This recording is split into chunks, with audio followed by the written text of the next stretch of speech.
Hello, and welcome to another edition of Just 5 Minutes in Acts. I'm Clay Brown, Associate Pastor for Equipping Ministries at Memorial Drive Presbyterian Church, Houston, Texas.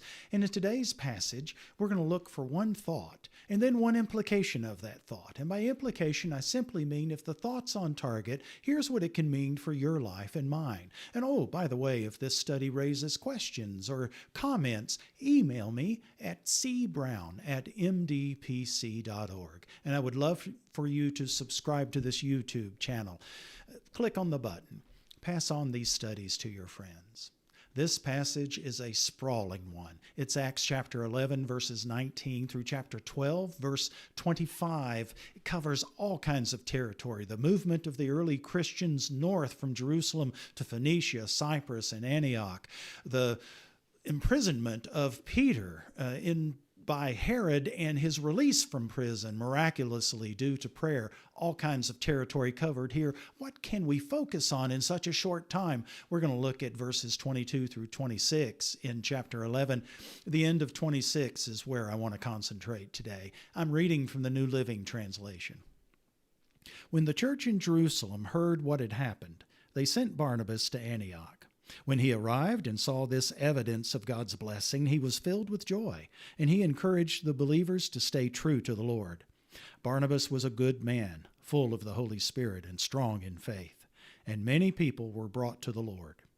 Then Barnabas went on to Tarsus to look for Saul.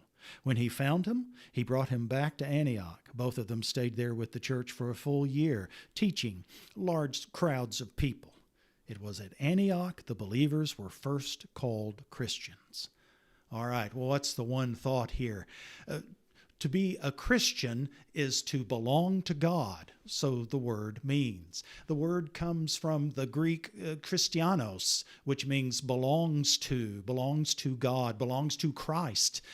You belong to Christ, so the word means. It was a nickname given to the early believers by the people of Antioch. The people of Antioch seem to have been noted throughout the Roman Empire for giving nicknames. They gave a nickname to Caesar in the 4th century A.D., Julian, and they called him Julian the Goat because of his scraggly appearance and beard.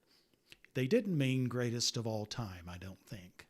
Well, the nickname they give here, Christians, Christianos, is not a positive one. It's a negative one. It's one meant to be used with derision, and yet it's the one that ends up with legs in the Christian tradition.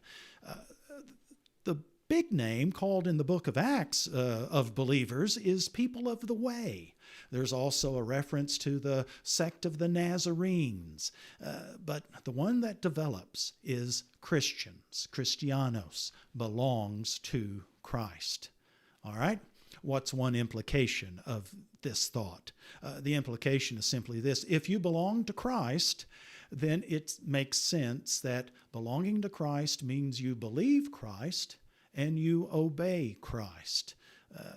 Belonging to someone, Christianos in this case, that was a term used about a servant to a master. The servant literally belongs to the master. Christians belong to Christ in the same way. We do what the master tells us to do. We obey, we believe, we say, we do what he wants us to do. I'm with a group reading Dietrich Bonhoeffer's Discipleship, sometimes called The Cost of Discipleship. And you may not know about Bonhoeffer. He's a wonderful legacy in Christian thought and practice. He worked against the Nazis in World War II, was part of the plot to assassinate Hitler, and was executed by the Nazis at the very end of World War II because of that. Well, in his book, Discipleship, he writes this: only the believers obey, and only the obedient believe. Yeah, it seems to make sense that if you belong to Christ, you're going to believe Christ and you're going to obey Christ. All right. Well, I think that's enough for now. Thanks. God bless. And join me next time for Just 5 Minutes in Acts.